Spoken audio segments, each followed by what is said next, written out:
Muito boa tarde a todos, bem-vindos a este webinar do Programa Talento, o primeiro deste ano de 2024, e fazemos-lo sobre os desafios da gestão de pessoas para este ano, mas calhar que se aplicam alguns que já vêm de trás e outros que vão continuar nos próximos anos, certamente. Uma vez mais, esta é uma parceria que tem sido desenvolvida entre a Cefamol e a IBC. Temos connosco o Artur Ferraz, que vai ser o dinamizador e aqui o nosso interveniente nesta sessão, que gostaríamos que fosse participativa, que fosse dinâmica, que coloquem questões, que coloquem as vossas dúvidas, os vossos comentários. Podem utilizar o Q&A que tem no rodapé no vosso ecrã.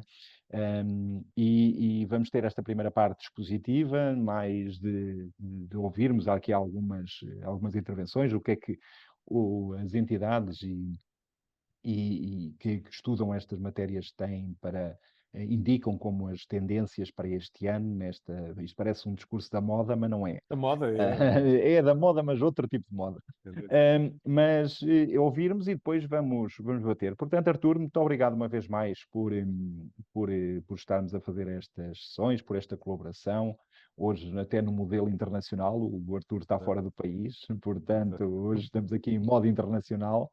moda E, internacional e portanto, intercontinental. intercontinental, inclusive. Intercontinental, exatamente. Portanto, muito obrigado, Artur, por esta colaboração, uma vez mais, que iniciamos um novo ano do Programa Talento e temos algumas sessões que queremos dinamizar e alguns temas interessantes para debater ao longo deste ano, mas dava-te a palavra e no sentido de percebermos, então, vamos lá ouvir as tendências para 2024. Ora bem, Manel, bom, antes de mais, boa tarde a todos, muito obrigado Manel, pelo convite para continuarmos isto, que já demos o pontapé de saída em 2019, portanto já começa a ganhar. Pré-pandemia, É não é? pré-pandemia, não é? Portanto, isto não é uma coisa da pandemia. Este modelo sim, não é? Mas já começámos há algum tempo e temos mantido, e felizmente, bem, e temos mantido também esta regularidade. Agradecer a todos também estarem aí, desejar um bom ano a todos, em primeiro lugar, e, e, e vamos aqui, vou partilhar convosco aqui uma pequena apresentação, depois estará disponível na Cefamol, depois vocês lá farão chegar a quem direito, está bem? Exatamente. Nós vamos falar aqui sobre alguns desafios, chamemos-lhe o que quisermos, vemos isto como linhas orientadoras de pensamento e de reflexão. E, portanto, vemos isto mais nessa ótica, até porque, como é óbvio, fomos nos basear em alguém, fomos nos basear no estudo da Gartner, aliás, como já tem sido hábito nos outros anos. A Gartner é uma consultora internacional que fez um estudo internacional e nós sabemos adaptar e podemos adaptar para a nossa realidade. E, portanto, há aqui três grandes áreas, né? A evolução do mundo do trabalho, prioridades na gestão de pessoas para 2024 e tendências na área de RH para 2024. E que diz 2024, diz aqui para a frente. E estamos a passar, efetivamente, aqui um momento muito complexo daquilo que é a vida no mundo do trabalho, a começar por estas quatro grandes questões, e poderão existir outras, não é? Nós selecionámos aqui e tentámos pôr aqui para a discussão quatro que são fundamentais. Escassez global de competências, e portanto isto é válido nos mercados maduros, mas também é válido nos mercados que estão em crescimento, em que, muito embora exista muitas pessoas que possam trabalhar, porque temos pessoas disponíveis para trabalhar com taxas de desemprego altas, não temos competências para abarcar aquilo que são as expectativas das organizações e, portanto, existe, eu diria aqui, uma luta global pelas competências, não é? E antigamente eram pelas competências mais, eu diria, instruídas, hoje nem por isso. E, portanto, estamos com um déficit de competências global a vários níveis e em todos os níveis. E isso, naturalmente, depois traça as necessidades que depois desembocam em questões políticas que já não têm nada a ver com aquilo que é o problema. E, portanto, temos pela primeira vez uma ligação muito forte do mundo do trabalho ao mundo político e geopolítico que se está a passar, na Europa, nos Estados Unidos em particular, relativamente às questões da escassez de competências e destas mudanças demográficas. Quando falamos em mudanças demográficas, falamos em movimentações. Não é? E, portanto, como é que estas movimentações demográficas ocorrem? Onde é que existem essas competências? Como é que nós conseguimos chegar a elas? E quais são as consequências que essas mudanças trazem em termos políticos para os países? E, portanto, o mundo do trabalho e a Revolução Industrial e tudo aquilo que tem acontecido, esta quarta, quinta revolução que quisermos, alterou dramaticamente a forma como nós vemos essas movimentações. E, portanto, isto trouxe, de facto, à luz daquilo que temos para falar, alterações que já não são só do fórum económico, porque estamos a falar de empresas, mas também do fórum político. E, portanto, a partir do momento em que isso se torna algo mais do que uma questão meramente económica, de troca de competências por dinheiro ou por o que seja, estamos já numa dimensão muito diferente. E isto é uma novidade relativamente àquilo que o mundo era há 5, 6, 7 anos atrás. Não é? Depois aqui a terceira traga é a inteligência artificial. Não há como passar ao lado. A inteligência artificial tem-se desenvolvido nos últimos 2 anos de uma maneira substancial e naturalmente vai continuar a desenvolver-se. 2 traços aqui fundamentais. Os grandes atores na inteligência artificial no mundo é a China, ou são a China e os Estados Unidos, e a Europa faz o papel do indivíduo que está a ver o jogo de ténis. Portanto, está a ver a bola a passar de um lado para o outro portanto, será um consumidor. No entanto, quer regular aquilo que não constrói e que não cria, que vai ser uma coisa curiosa e giríssima de ver, que é como é que nós regulamos uma coisa que já está feita e foi feita exatamente para fugir a regulamentações. E, portanto, isto por si só também já vai ser um ator muito importante. Não é? O Harari dizia já que em 2025 iríamos ter o primeiro CEO de inteligência artificial de uma grande companhia mundial. Vamos ver se concretiza ou não, já só falta um ano, não é? Portanto,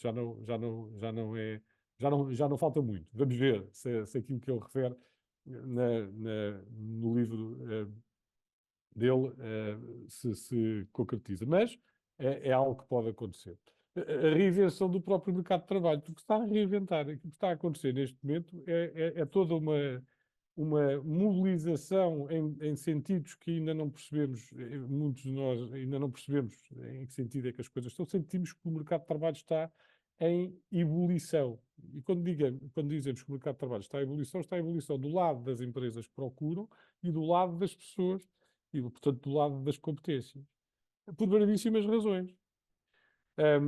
Nós hoje podemos trabalhar, eu estou a falar para Portugal noutro continente, não é? Mas posso fazer o contrário. Portanto, isso quer dizer que eu posso trabalhar em Portugal para outro continente, não é? E sou pago noutro continente com aquilo que isso implica a todos os níveis e mais alguns. E depois, naturalmente, temos dificuldade em concorrer com organizações que se conseguem desenvolver e trabalhar internamente as suas questões para poder fazer face a questões destas. Portanto, é importante, e aqui em jeito só de rodapé, para gerir estas mudanças e permanecem relevantes os profissionais da RH. É preciso, e é isso que é fundamental, que se perceba que a área de RH estratégico tem que se desenvolver. É a única prioridade. Se o RH estratégico não se desenvolve, nós não temos quem possa dar soluções ou possíveis soluções para estes problemas complexos, porque o resto das áreas não está preparada para o fazer. Portanto, é preciso encontrar, e cada organização provavelmente terá que pensar, pelo menos refletir sobre isso, e por isso nós não podemos ser, lá estávamos aqui sempre a isso, não podemos estar sempre a ser tão operacionais, por pensar que estamos a trabalhar e estamos a trabalhar no dia-a-dia. Portanto, trabalhar no dia-a-dia impede-nos de olhar para aquilo que está a acontecer fora de portas e perceber as movimentações que estão a acontecer ao nível do mercado de trabalho e ao nível das mudanças substanciais a vários níveis. E, portanto, quando falamos aqui das prioridades de gestão de tempo, mais uma vez fui aqui Munir da Gartner, que julgo que é uma das consultoras que consegue fazer aqui um estudo mais interessante nesta área e bastante pormenorizado. Na apresentação tem aí o link que depois podem procurar e desenvolver. É claro, o estudo está em inglês, depois terão que fazer a tradução. Mais de 500 líderes de recursos humanos, 40 países, identificou que a maioria dos entrevistados coloca o desenvolvimento de líderes e gestores com prioridade para 2024. Ora, isto não é uma novidade, porque já aconteceu em 2023, em 2022 e 2021. Portanto, não isto é algo que se mantém. É fundamental pensar que nós temos que desenvolver líderes e gestores. A forma é que pode ser diferente, e é aqui também que depois gostaria de dar uma palavrinha relativamente a essa parte. E depois destaco com prioridade uma coisa fundamental, que é a cultura, a tecnologia de RH, que não existe, principalmente nas pequenas e médias empresas. Portanto, nós, nas grandes empresas ainda temos tecnologia de RH, nas pequenas e médias empresas ela praticamente não existe. Não é? E, portanto, temos os programas salariais e depois temos os programas adaptados que não conseguem fazer face às necessidades que as empresas hoje precisam para desenvolver o seu trabalho. Não é? Portanto, é importante pensarmos aqui nestas questões. Depois a gestão da mudança e a gestão das mudanças, digamos assim, e a carreira. A gestão de carreiras como mobilidades internas dentro das empresas e das organizações. Portanto, um bocadinho aqui à volta destas áreas que vamos andar aqui. Que desafios, no fundo, é que impulsionam estas prioridades? Eu, se calhar, vi cá aqui alguém que botou a mão, se quiser, eu, se calhar falava já tudo, está bem, que é para depois vocês poderem fazer questões, se quiserem, podem pôr alguma questão no Q&A aí já, e depois tratamos-las todas no fim, está bem? Senão, depois acabamos por não ter tempo, visto só temos uma hora para trabalhar aqui toda esta questão, tá bom? Então, ponto 1, relação empregador-colaborador instável, e uma das coisas fundamentais na controvérsia sobre a flexibilidade. É aqui a questão da... apenas 26% das organizações relatam que os seus colaboradores cumprem integralmente as normas de deslocação ao office com frequência. Isto daquelas que estão em trabalho híbrido, não é? Já para não falar daquelas que não querem que haja trabalho híbrido. Depois, uma outra questão que é a ansiedade de produtividade. Quase 50% dos colaboradores veem o seu desempenho atual como insustentável. Ou seja, grande parte das pessoas, isto não é preciso ir para uma empresa internacional, basta falarmos com qualquer pessoa que trabalhe numa empresa nacional para saber e para ouvir que é insustentável continuarmos a trabalhar da mesma maneira, do ritmo e da forma como estamos a fazer. É por isso que estamos tanta gente com burnouts e coisas do género. Desconfiança mútua, que é outra questão. Apenas cerca de 50% dos colaboradores confiam na sua organização. Portanto, há aqui uma relação de desconfiança que é cada vez mais crescente. Né? E esse crescendo ajuda a criar normalmente ruído na relação. E depois, claramente, aqui uma das questões fundamentais que é a escassez de talento. 26% dos CEOs classificam a escassez de talento como o principal fator prejudicial às perspectivas e sucesso do negócio. Ou seja, eu até tenho um negócio, até tenho mercado, mas não tenho talento. Portanto, não tenho pessoas, não tenho competências disponíveis para poder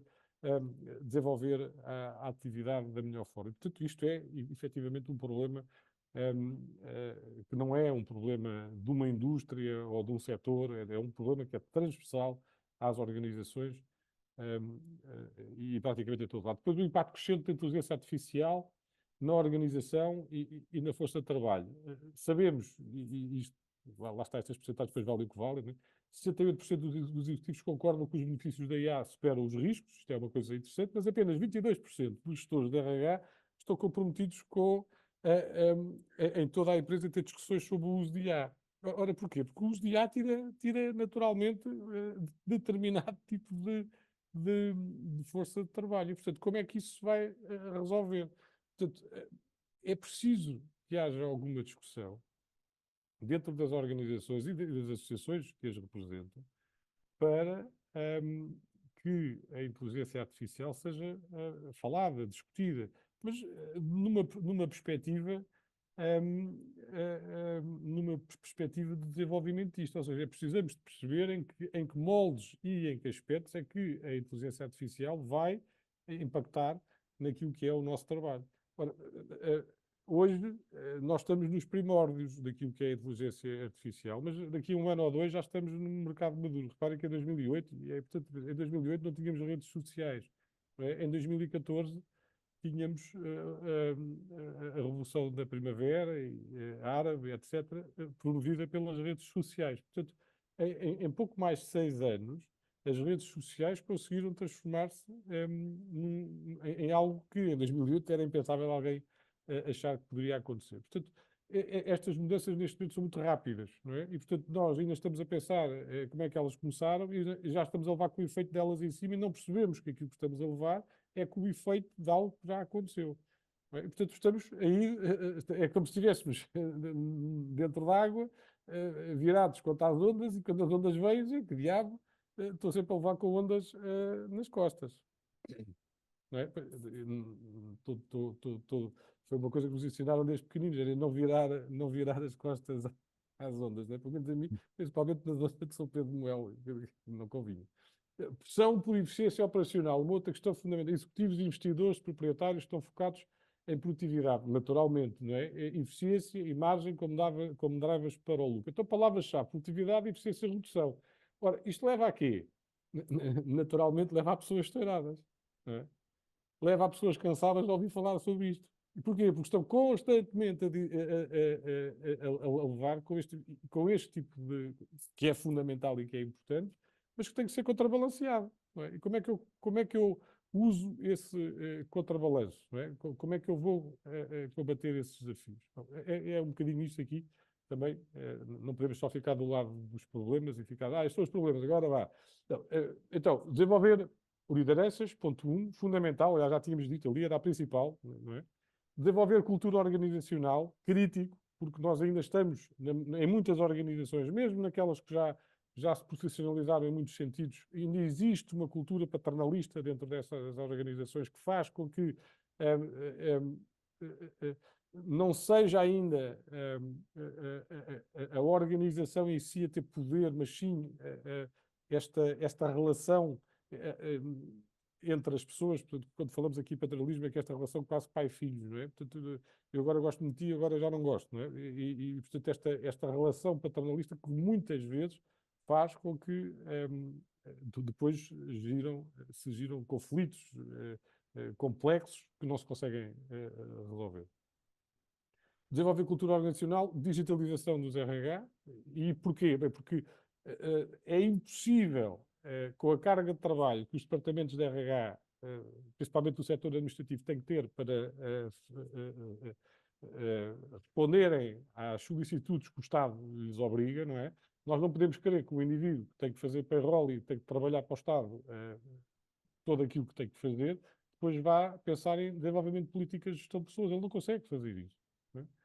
Não consegue, porque o trabalho já é bastante na parte que tem a ver com, efetivamente, processual. E, portanto, ou nós digitalizamos esse processo, fazendo com que esse processo não tenha tanto trabalho técnico e consigamos concentrar as pessoas no desenvolvimento e na parte desenvolvimentista, ou então eu vou ter as pessoas todas sempre a fazer trabalho operacional, muitas das vezes não para a própria empresa, mas para fazer com que as obrigações legais da empresa possam ser mantidas. Estamos em Portugal e, portanto, isso é uma coisa fundamental.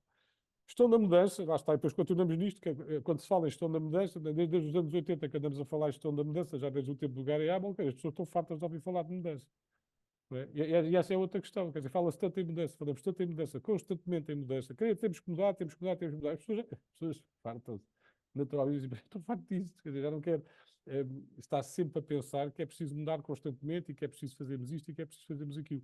É bonito na teoria e soa bem, mas na prática, quando nós ouvimos isso todos os dias, depois começamos a ouvir as pessoas em surdina a dizer, olha, vem mais um processo de mudança. Será que este vai mudar o quê? 3 semanas ou 2, não é? Normalmente dura um mês ou 2 ou o que seja, não é? Portanto, e por último, a questão da gestão de carreiras e da mobilidade interna. A gestão de carreiras em empresas de pequena dimensão é um desafio muito interessante, não é? Porque nós estamos habituados a ver progressão de carreiras estática e dinâmica. Portanto, aquilo que tentamos fazer, ou apresentar aqui, são algumas ideias para debate, naturalmente, sobre cada uma destas áreas. Primeiro, desenvolver lideranças. E quando falamos em desenvolver lideranças, não apenas em programas de desenvolvimento de liderança. É insuficiente. Ou seja, é insuficiente estarmos a pensar que temos de desenvolver os líderes apenas através de programas de liderança. Não é? E muito menos quando as pessoas dizem eu já tenho um curso de liderança há 4 ou 5 anos. Não é? Pronto. Nem é preciso dizer mais nada, não é? É a tal questão. O desenvolvimento da liderança, e repare que a liderança é o braço das pessoas que o gestor tem. Portanto, o gestor tem a componente técnica que gera coisas, lidera pessoas, não é? Portanto, as pessoas não se gerem, lideram-se, as coisas gerem-se. Mas a dinâmica aqui é eu, para poder usar essas ferramentas para fazer isso, tenho que estar em constante atualização e tenho que me atualizar. Portanto, a formação, se não for contínua, não serve de nada. Por outro lado, não é só a formação que faz com que eu consiga promover efetivamente essas mesmas lideranças. Principalmente quando mando os indivíduos fazerem cursos de liderança em entidades até bastante boas, mas depois voltam para casa e as estruturas organizacionais são as mesmas. E, portanto, o que é que eles vão fazer diferente? Nada. Portanto, é preciso termos isto em consideração para percebermos que, se calhar, é preciso construir, e temos aqui 4 ações que podem ser levadas a cabo. Primeiro, redefinir as expectativas da função. E é muito simples. O que é que queremos dizer com isto? Capacitar líderes para se alinharem com os colaboradores com foco no seu desenvolvimento. Mais tarefas de gestão, menos tarefas operacionais. Mas começamos logo aqui com um problema. Não é? Redefinir as expectativas da função é redefinir aquilo que se espera da função do indivíduo que lidera pessoas. Ora, se eu lidero pessoas, tenho que ter tempo para elas. Se o indivíduo me diz que constantemente não tem tempo para liderar pessoas e faz isso em modo de trabalho extra, isto não é trabalho extra, não é? Este devia ser o foco. Quer dizer, se eu não lidero, se eu não tenho como foco da função essa componente de desenvolver outros, então como é que eu quero promover o que quer que seja? Segundo, reconstruir o pipeline do líder. O que é que queremos dizer com isso? Incentivar os futuros líderes a descobrir se assumir a liderança é certa para eles. Ou seja, perceber se efetivamente as pessoas que temos como chefes querem ser-lo ou não. E, portanto, as pessoas não podem estar num pipeline de desenvolvimento estático e dizer assim, se eu estiver aqui, agora sou eu que sou o próximo a subir só porque sim. Não é? Portanto, assumo. Portanto, sou um bom técnico, vou agora ser chefe. Agora passei a ser um mau chefe. E a empresa perde um bom técnico. Portanto, reconstruir este pipeline obriga-nos a pensar dentro da organização se efetivamente as pessoas querem ou não querem assumir esses papéis e querendo, têm que se preparar para eles, não é? Porque eu não posso ser só líder ou quiser chefe de uma organização, porque sim, já sei que tenho ali daí que a questão das expectativas deve ser reconstruída, deve ser readaptada. Reprogramar os hábitos. Outra questão, não é? Preparar líderes para desenvolver competências de gestão de pessoas através de rotinas sustentáveis e um suporte a longo prazo. Esta é outra questão que é fundamental, que é o trabalho da liderança numa organização, seja lá ela qual for, é um trabalho que não acaba e, portanto, ele tem que ser contínuo. Portanto, ou eu desenvolvo rotinas de desenvolvimento de competências e de gestão de pessoas que sejam sustentáveis e que sejam contínuas, ou nós vamos gerir hoje de uma maneira, amanhã de outra, e depois amanhã, de outra. As equipas, fazendo aqui um bocadinho uma conjugação com o futebol ou com qualquer desporto de alta competição, não é? No futebol, a equipa que ganha um campeonato é a equipa que é constante. E para ser constante tem que ter rotinas. E além de ter rotinas, tem que estar programada para trabalhar como equipa. Porque se não trabalha como equipa, dificilmente ganha um campeonato.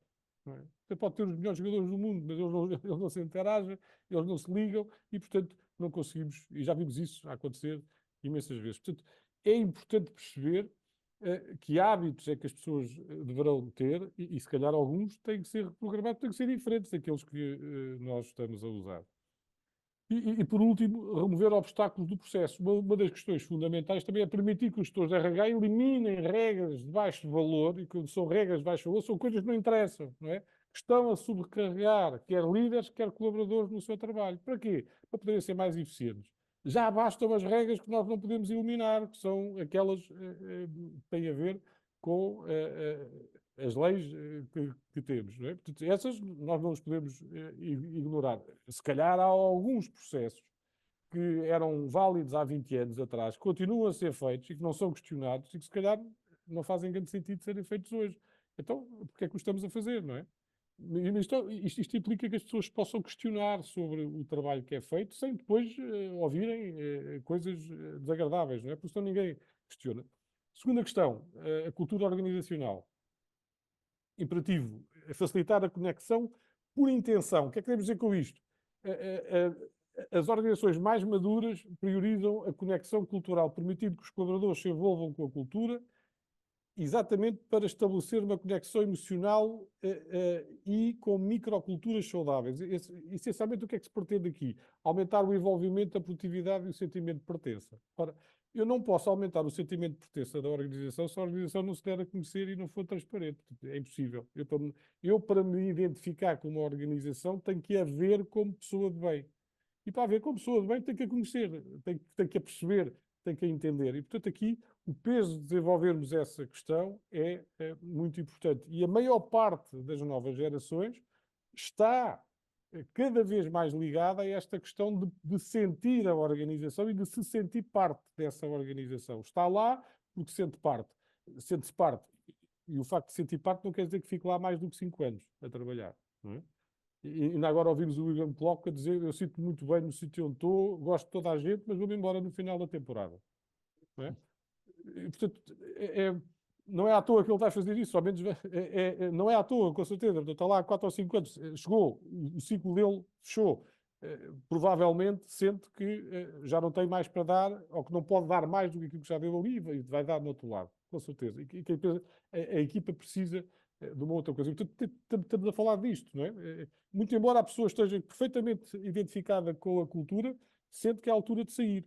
E isto é algo que está a ser muito incentivado pelas novas gerações, principalmente porque em Portugal as novas gerações estão a ser bastante incentivadas a saírem para o mercado global, e quando saem para o mercado global é isso também que lhes trazem. Portanto, quando nós os queremos incentivar a vir para cá, temos que os incentivar não só com medidas em que lhe damos dinheiro, porque algumas dessas pessoas não ligam a isso na fase em questão, mas sim com este tipo de questões que são muito mais profundas e que causam uma relação de maior proximidade. Não é? Eu me lembrava da frase que o Steve Jobs aplicou ao indivíduo que era o CEO da Pepsi na altura, quer dizer, tu queres continuar a vender água com açúcar ou queres ir para uma empresa que vai mudar o mundo?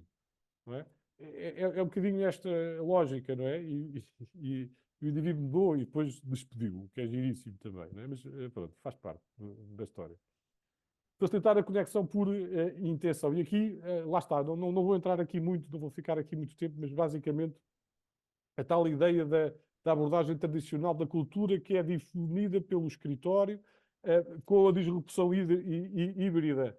Há menos tempo de escritório e, portanto, isso gera uma oportunidade, que é mais tempo com o trabalho. O que é preciso fazer? É preciso difundir a cultura através do trabalho. É um bocadinho esta a lógica. Portanto, como é que se difunde a cultura através do trabalho? É preciso conectar as pessoas através da proximidade emocional e não da proximidade física, que é uma coisa diferente, não é? A pessoa pode estar de uma maneira ou de outra.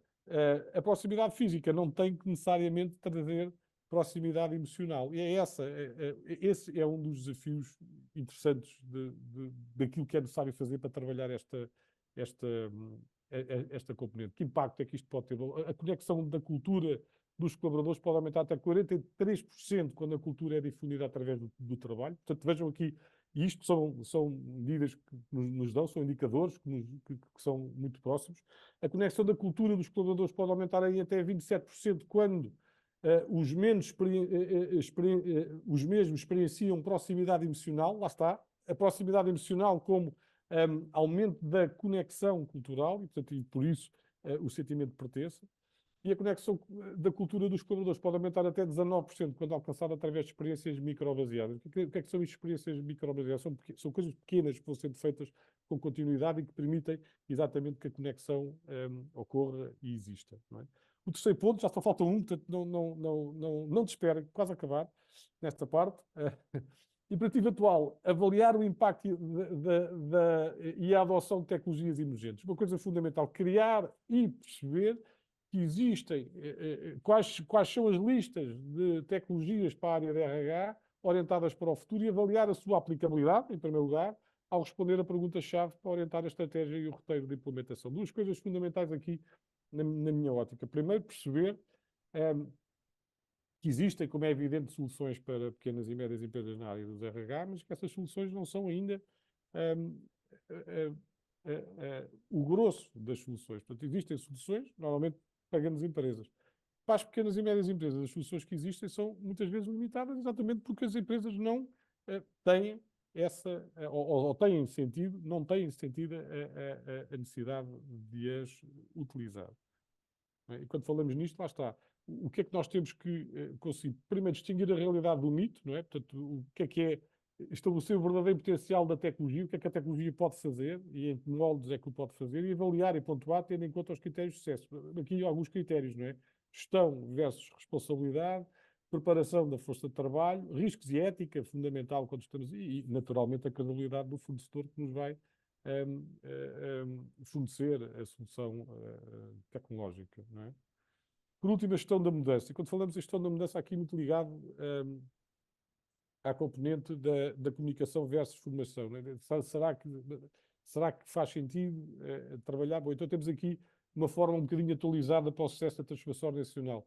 Mudar a comunicação, entrega e qualidade de informação, mais a gestão da fadiga, igual transformação de sucesso. Não é? Portanto, mudar a comunicação, o shift, como é que se comunica, perceber que é preciso entregar qualidade e informação às pessoas, é preciso gerir a fadiga das pessoas e a gestão da fadiga. Portanto, quando as pessoas dizem que estão cansadas e que não sabem se conseguem aguentar, isso tem que ser observado e tem que ser visto. E, portanto, a empresa tem que saber gerir a fadiga interna que as constantes mudanças e alterações e tudo aquilo que está a acontecer no mercado. Reparem que não é só no mercado de trabalho, mas no mundo em geral, que gera fadiga, não é? Nós estamos a passar um período no planeta em que todas as pessoas que veem uma notícia ou outra, pelo menos em alguns sítios, e se pensarem um bocadinho, pois naturalmente não se podem sentir propriamente muito seguros. E, portanto, isso também gera fadiga, não é? Portanto, não é só a fadiga do trabalho, é a fadiga de um mundo que está em mudança, que está em choque e que gera uma insegurança latente nas pessoas, não é? Portanto, nós temos que conseguir trabalhar essa componente dentro das organizações para podermos, lá está, fazer uma transformação de sucesso. Portanto, mudar a comunicação, o shift da comunicação, como é que nós podemos comunicar melhor dentro da nossa organização, como é que podemos entregar melhor formação e qualidade, e portanto elas estão aqui naturalmente interligadas, não é? A qualidade e a formação. E como é que nós vamos conseguir gerir os níveis de fadiga das pessoas, não é? Dentro da organização. Ainda agora o Liverpool anunciava que o Salana, que se aleijou, então, nós estamos aqui disponíveis para tudo, a equipa, nós fazemos cá tudo, eles vocês não se preocupem, a gente está... Exatamente porque estou com medo de que ele depois não jogue quando voltar à Inglaterra. Não é? Portanto, e por último aqui, a gestão da carreira e mobilidade interna. Quando falamos aqui nisto, falamos aqui num plano de carreira de forma adaptativa, ou seja, abordar planos de carreira de forma adaptativa. O que é que queremos dizer com isto? Dividindo o trabalho em ciclos curtos. Ou seja, em vez da abordagem tradicional da gestão de carreira, lá está, o desenhar carreiras para um destino final, em que eu começo como não sei o quê e vou acabar não sei onde, já não existe. Portanto, desenhar planos de carreira estáticos numa PME não faz sentido. Definir a carreira com descrições de soluções também por si só não. Construir estruturas organizacionais por si só também não ajuda. Então o que é que nós temos que conseguir fazer? Temos que desenhar carreiras com foco na mudança. E para fazer isso temos aqui algumas sugestões de análise. Né? Construir percursos progressivos alinhando o que é que a empresa vai precisar com os objetivos, interesses e competências da pessoa. Primeiro, não é? Portanto, as necessidades que a empresa tem alinhadas com as necessidades que a pessoa tem. Segundo, construir percursos através da criação de portfólios profissionais fáceis de identificar e de aceitar pelos colaboradores provenientes de diferentes áreas funcionais. Dizer o quê? se calhar há pessoas de outras áreas funcionais que também podem fazer isto. Portanto, fazer esta abordagem e pessoas que vêm de outras áreas, mas que têm competências de base semelhante àquelas que nós precisamos e requalificar dentro desse quadro. E, por último, construir percursos que valorizem a aprendizagem contínua e a evolução através de novos conhecimentos e competências. Olha, isso obriga não só às organizações, mas principalmente às pessoas, a mostrarem interesse por continuarem a querer aprender, que é uma coisa que às vezes nós não vemos nas nossas organizações. Porque em muitas organizações, às vezes, as empresas até disponibilizam formação e as pessoas não querem. Ou não se sentem motivados para fazer formação, mesmo em horário de trabalho. E, portanto, isto é um problema com o qual nós que enfrentamos e que não se pode dar resposta, porque há uma coisa que não se consegue dar resposta, não é? Quando a pessoa não quer, bom, aí, de facto, até podemos fazer aqui. Bom, e dava aqui como final estes treinos da Academy for Innovative HR, e tem aí também o link para ela, de alguns dos treinos do VT4. Primeiro, resolver o paradoxo da produtividade. Lá está, é aquilo que temos estado aqui a falar. Este paradoxo da produtividade tem que ser resolvido, principalmente os picos, não é? Agora é preciso trabalhar muito, agora é preciso trabalhar pouco. Como é que uma organização se vai reinventar à luz daquilo que é o novo mercado que está a aparecer, não é? Foco nas forças de trabalho desvalorizadas. Quando quer dizer isto, quer dizer que há dentro das nossas organizações há forças de trabalho que são desvalorizadas, mas são extremamente necessárias. E, portanto, se calhar tem que me focar nelas porque elas fazem falta na organização. Antigamente havia em grande abundância, hoje não há. E, portanto, temos que tratar delas convenientemente. Reinvenção da diversidade, equidade, inclusão e pertença. Uma coisa que lá está aquilo que falávamos ali atrás, e reparem, são diferentes perspectivas, porque são áreas, neste caso este é um centro, o outro é o outro, mas as respostas que as pessoas nos dão não são muito diferentes. E, portanto, quero dizer que há um ato contínuo de olhar para isto. É preciso, efetivamente, trabalhar a questão da diversidade, da equidade, da inclusão e da pertença dentro das organizações. Isto exige que as organizações trabalhem essa componente e, por isso, tem que ter lá pessoas dentro que façam isso, não é? E que não podem estar, lá está, a fazer o tal trabalho à mão que deveria estar a ser feito por um sistema tecnológico, não é? RH impulsionam a adaptação, por exemplo, às mudanças climáticas também. Não sozinhos, não é? Mas que têm um papel aqui. Trabalhar de equipas isoladas, a trabalho em equipa, que é outra questão, não é? Nós trabalhamos em muitas organizações de forma departamentalizada e normalmente cada departamento funciona, muito embora se queira que não faça, com dificuldade de ligação com os outros, não é? Às vezes, quando estamos a fazer diagnósticos internos entre as empresas, dizem-nos muitas vezes isto: nós, entre nós, aqui no nosso departamento, damos todo bem. O problema é quando a gente vai falar com os outros. E, pois, é uma coisa que acontece. Nós, na União Europeia, também damos bem. O problema são os outros. E os outros também dizem todos a mesma coisa. Então, todos nós andamos sempre a dizer que o problema são sempre os outros. Quer dizer, tem que ser resolvido, não é? O RH maximiza o valor do cliente e minimiza o desperdício. O que é que queremos dizer aqui com isto? Bom, o cliente são todas as áreas internas da empresa, porque o cliente do RH são as áreas da empresa. Portanto, como é que eu consigo maximizar o valor que o meu cliente interno pode dar e como é que eu vou minimizar o desperdício? E por isso preciso ter pessoas no terreno, não é? E não dentro do gabinete, mas no terreno, a perceber como é que as pessoas trabalham e como é que se trabalha para poder dar respostas significativas a essa área. Senão não conseguimos.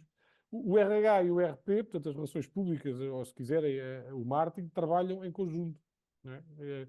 Cada vez mais, hoje, nós precisamos que estas duas áreas interajam de forma significativa. Porquê? Porque é a comunicação interna e a comunicação externa. Não é? Nós já não podemos dar só uma resposta, ou fingimos ao silêncio. Ninguém fala sobre o problema. O que é que acontece? Toda a gente arranja uma verdade, não é? E, portanto, há verdades para todo lado. E depois aparecem as teorias da conspiração, e depois aparece isto, e depois aparece aquilo, e as pessoas, teorias de conspiração, então, é aquilo que as pessoas mais gostam depois de seguir.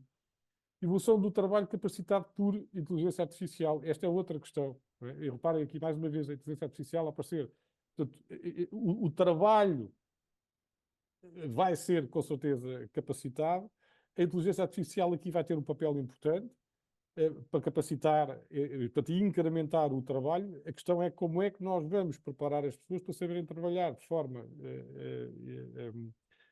positiva com esses mesmos sistemas, porque eu ter um sistema de inteligência artificial que depois não sei ter à partida e, portanto, não consigo transformar informação em conhecimento.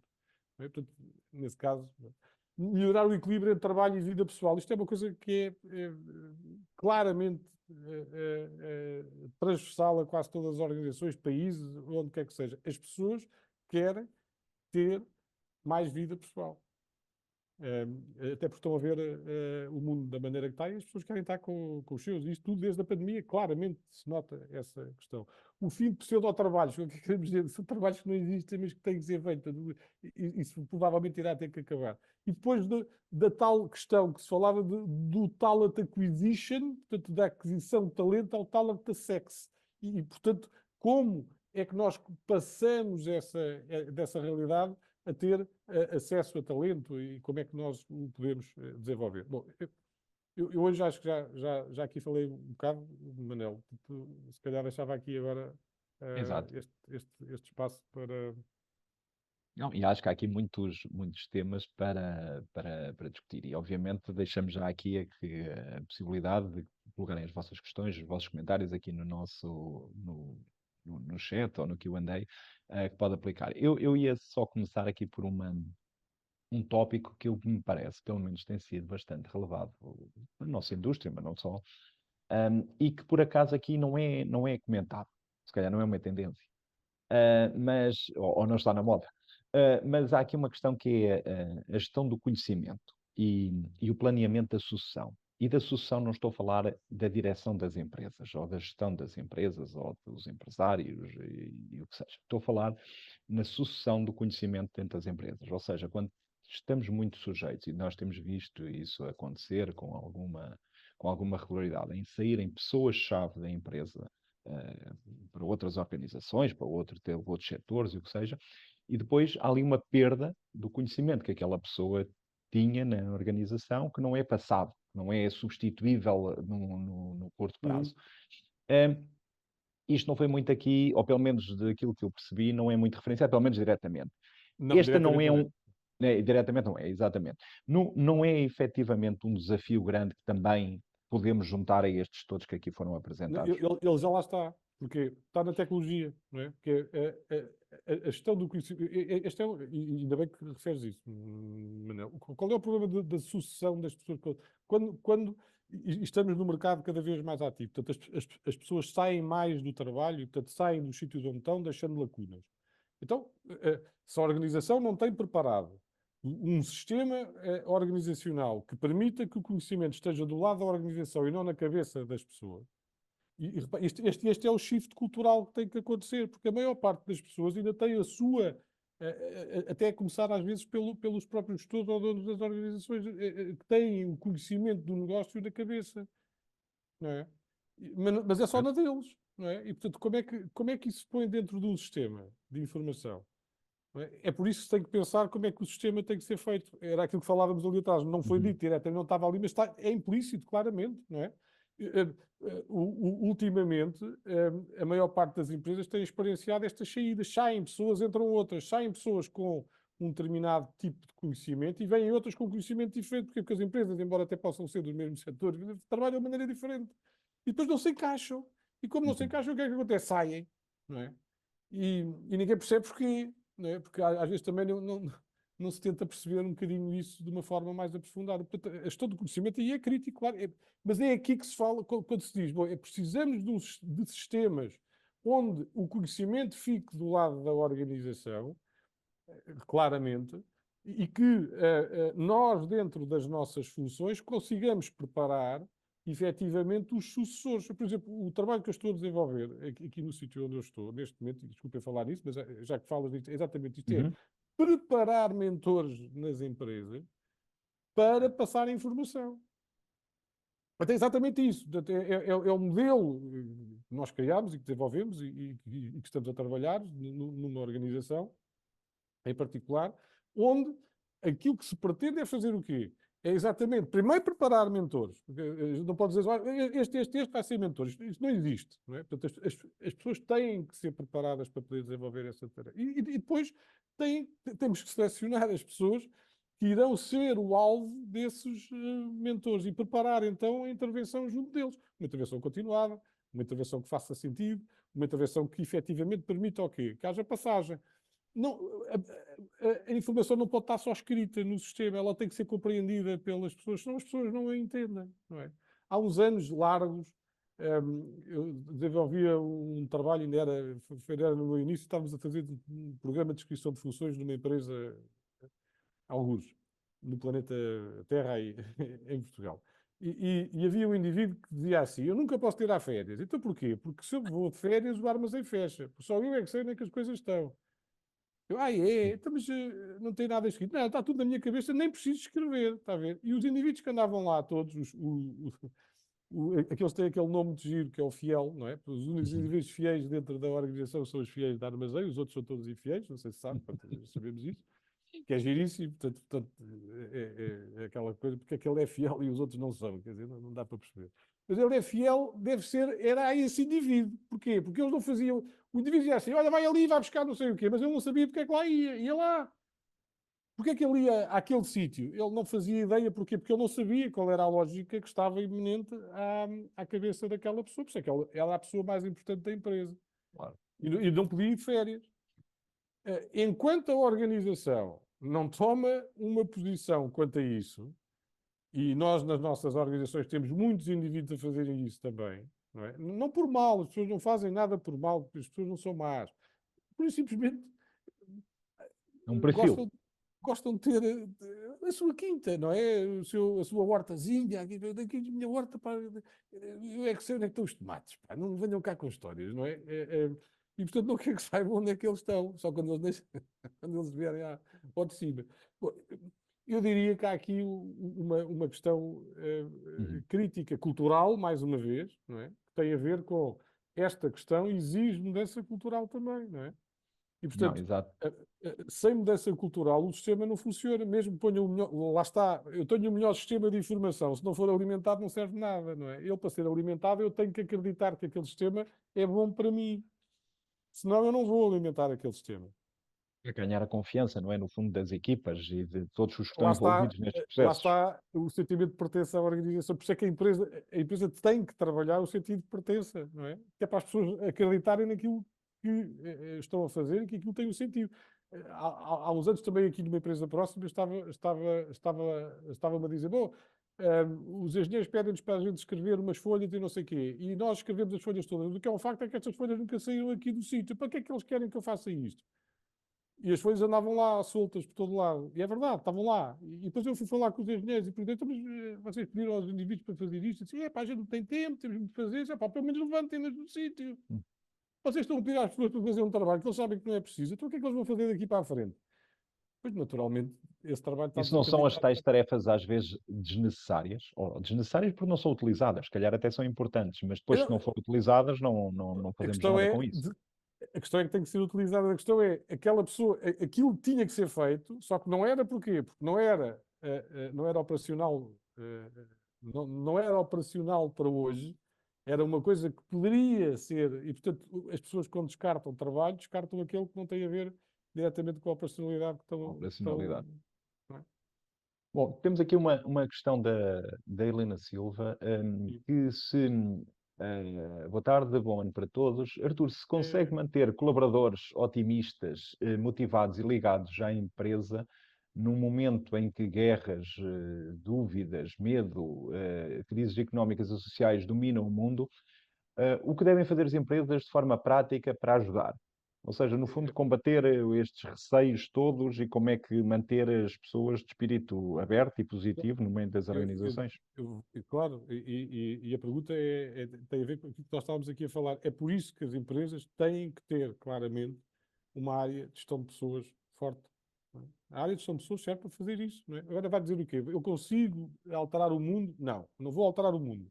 Mas pelo menos as pessoas, enquanto estiverem a trabalhar, podem estar a sentir que estão num ambiente relativamente protegido. E para isso é preciso o quê? É preciso, com o mundo da maneira que está, com estas alterações todas, com este sentimento de insegurança, quando eu vou trabalhar, esses sentimentos são trabalhados também pela maneira como as pessoas falam, pela maneira como as pessoas lidam umas com as outras, pela forma como não se fala com ninguém, pois naturalmente aquilo que vem de fora é exacerbado depois cá dentro. E, portanto, é preciso desenvolver uma área de gestão de pessoas dentro das organizações, seja qual for o tamanho.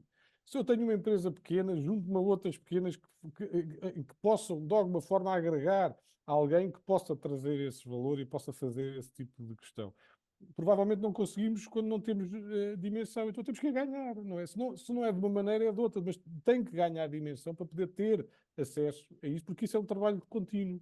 É esse o No fundo, trabalho pode destas ser essa áreas. uma forma de colaboração entre as empresas, de Por exemplo, trabalhar porque não? estas áreas, ou seja, quando a dimensão é pequena para as Claro. organizações, não é? De juntar várias organizações e ter um serviço comum, digamos assim, um serviço partilhado, se quisermos assim dizer.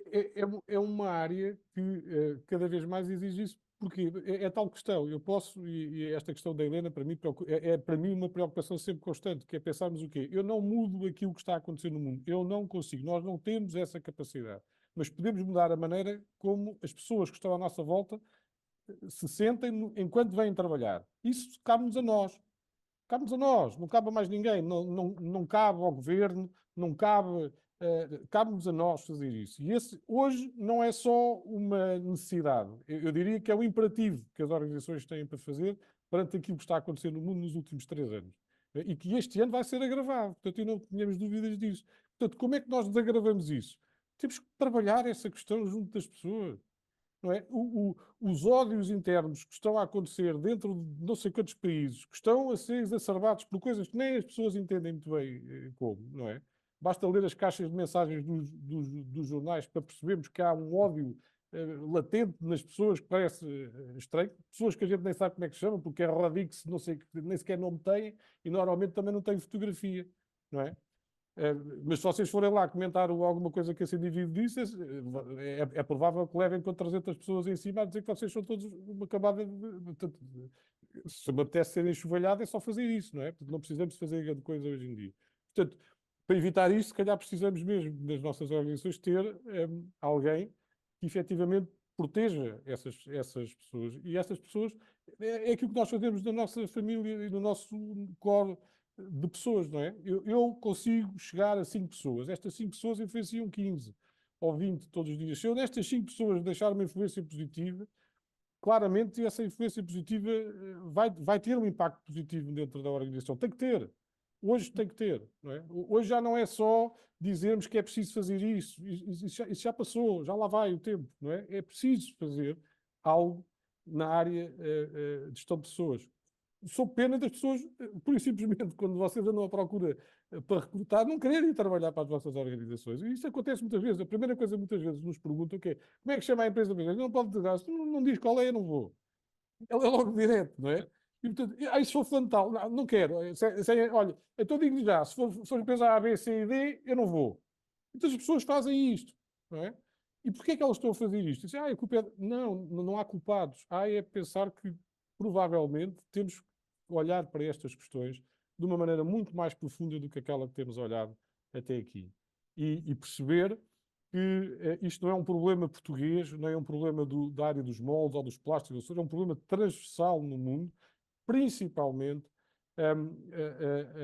na Europa, nos Estados Unidos e nos países que estão mais fortemente à procura de profissionais qualificados. E, portanto, essa luta pela qualificação, não é? Esse acesso ao talento, passa muito por estas questões. É por isso é que nós vemos empresas que fabricam mísseis e materiais de destruição, eu já falei disto algumas vezes nestas questões, a fazerem coisas bonitas no LinkedIn, a dizer, nós fabricamos mísseis, mas os nossos mísseis são diferentes dos outros todos, porque quando caem, deitam bonequinhos bonitos para as pessoas, não matam ninguém.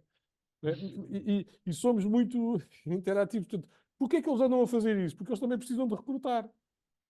E Claro. mesmo essas grandes empresas têm muita dificuldade em recrutar. Se vocês forem, lá está, por exemplo, à página do LinkedIn da NASA, vocês vão ver que grande parte daquilo que a NASA publica não é mais do que uma forma de captar pessoas para irem trabalhar para a NASA. Portanto, antigamente a NASA não precisava de fazer isto, porque as pessoas faziam filas à porta. Agora não, porquê? Porque há concorrência, há No mais fundo, estamos entidades. a ligar a parte da organização com a comunicação como um todo, não é? Muitas Lá vezes está, olhamos apenas para a comunicação na vertente comercial e aqui estamos na vertente da claro. atração. Olha, eu E, tenho portanto, aqui a temos aqui. Andreia Sim, sim, Gomes, sim, que sim. levantou aqui a mão. Eu vou tentar permitir que falar e, portanto, se a Andreia quiser intervir, é só pôr o som on. Ou terá sido apenas uma falha? André Gomes. Não. Não. Penso que não vai querer. Ok. Então, eu tinha aqui um outro ponto que voltava também ainda, porque creio que é um daqueles que tem um foco grande na nossa atividade, tem a ver com a flexibilidade. Uhum. E a flexibilidade que foi aqui falada, e estamos a falar de flexibilidade de, eu diria, de duas formas. Uma questão da atração de talento, ou seja, cada vez mais ouvimos empresas, quando estão a contratar, e pessoas novas que vêm para a indústria ou para diferentes setores, perguntam muitas vezes se o trabalho pode ser feito a partir de casa, não é? Portanto, aquela Uhum. lógica de onde é que é o posto de trabalho, como é que eu trabalho com as organizações e, portanto, essa flexibilidade laboral que se calhar muito se conjuga com aquela questão da vida familiar, da ligação com a vida familiar, mas muitas vezes é uma outra forma de estar e aquilo que veem muitas pessoas a fazer em diferentes áreas. E, portanto, a flexibilidade podemos vê-la por essa área onde vai desenvolver a sua profissão. Ou seja, mas depois vemos também do nosso lado outro tipo de flexibilidade que tem a ver como é que, e eu creio que falaste um pouco nisso, como é que podemos trabalhar conforme os picos de produção que existem ou não, os altos e baixos que a nossa indústria hoje em dia tem sido tão frequentes. E, portanto, como é que a flexibilidade é um conceito tão amplo, tão vasto, que tem estas diferentes áreas, não é? Como é que nós podemos gerir estes processos, quer para a atração de pessoas para trabalhar na indústria, tendo em conta estes relacionamentos, quer na gestão daqueles que já cá estão. Não é? Claro, Portanto, muitas vezes olhamos também só para fora, mas esquecemos daqueles que estão dentro da organização. Como é que nós claro. podemos trabalhar estas diferentes Eu vou tentar ser áreas muito da sintético nisto flexibilidade? para dizer, para tentar falar, em primeiro lugar, flexibilidade ao nível do local, se é híbrido ou não é. A empresa tem que claramente assumir e dizer, nós vamos fazer ou nós não vamos fazer. E se nós vamos fazer desta maneira, nós não vamos fazer desta maneira. Tem que assumir, tem que ser claro. Sabe uma coisa, isso não há dúvida nenhuma. O futuro provavelmente irá ser cada vez mais híbrido, principalmente com os conceitos de inteligência artificial e as tecnologias. Bom, todas essas questões que vão fazer com que isso aconteça num prazo de 4, 5 anos. E a concorrência que vamos tendo. Portanto, às vezes eu posso querer resistir, mas é provável que num prazo de 4 ou 5 anos tenha que aderir. Portanto, tenho que pensar nisso. Mas é uma decisão estratégica e, portanto, tem que ser tomada ao nível estratégico. Portanto, vamos flexibilizar essa componente, não vamos. Se vamos, como é que ela vai ser flexibilizada e como é que nós vamos preparar as FIAs para saber liderar pessoas à distância. E, portanto, é tal questão da não a proximidade, não, eu não escolho pela proximidade física, mas pela proximidade emocional. Portanto, a proximidade emocional, e hoje, numa organização que está mundializada, não é? Por exemplo, uma empresa multinacional está habituada a fazer isso em todo lado, não é? Portanto, às vezes as FIAs do indivíduo estão noutros países e, portanto, eles reportam diretamente a outro. Portanto, há esta questão de perceber que eu esfio hierarquicamente uma equipa na qual eu estou fisicamente separado, não é? Portanto, então tem que haver uma conexão que é emocional e essa conexão emocional tem que ser trabalhada dentro da organização. Isso por um ponto. Depois, a segunda componente que estavas a referir da flexibilidade ao nível dos picos de trabalho. Mais uma vez vou buscar aqui a comparação com o futebol, não é? Nós temos que estar preparados, e por isso não sabemos fazer isso, que é, nós estamos preparados, nós, em termos do nosso trabalho, estamos preparados para um fluxo constante de trabalho. Quando esse fluxo constante de trabalho quebra, nós temos tendência para não fazer. Porquê? Porque é uma não normalidade. E, portanto, como não é normal, o que é que a gente faz? Até aproveito, não tenho nada que fazer, vou-me embora. Em vez de aproveitar esse momento de pico inferior para trabalhar as questões que deveria estar a trabalhar, que é preparar-me para o próximo pico superior. Ora, o que é que acontece quando vem o próximo pico superior? Eu não estou preparado para ele, e, portanto, estamos sempre em red alert, não é? Ora, o red alert é sinónimo que eu ainda não percebi que isso vai ser uma constante, que a constante vai ser essa inconstância. Eu nunca sei quando é que vem o red alert, mas sei que ele vem. E, portanto, como é que eu preparo as equipas que, quando não estão em red alert, não podem estar paradas porque ainda estão a pensar. E repare, lá está, o nosso cérebro tem esta grande questão de fazer isto. Não é? Eu estou tão habituado a ter aquela carga de trabalho durante aquele período de tempo que, quando ele não vem, eu não sei o que é que tenho para fazer, não sei o que é que devo fazer. Isto acontece muito, por exemplo, à pessoa, as pessoas quando se reformam. Eu lembro de ver o meu pai quando se reformou, e dizer: então agora o que é que eu vou fazer? O pai está habituado, trabalhou sei lá quantos anos, não é? De repente, quando deixa não sabia o que é que havia de fazer. A mesma coisa acontece quando eu estou tão operacionalizado a fazer sempre a mesma coisa, ficar sempre trabalho e de repente não há, então o que é que eu faço? Invento. Não é? O problema e depois, e como O isso não é problema às vezes é trabalhar, inventar, é? pois e invento sozinho, não é? Não pode haver parada. Então anda para andar com os papéis de um lado para o outro, ou com peças, ou com o que seja. Quer dizer que não se preparou. E, mais uma vez, a organização tem que se preparar para isso. E quem é que também tem que pilotar isso? É claro que tem que ser o RH também, não é? Em parceria com as outras áreas, naturalmente.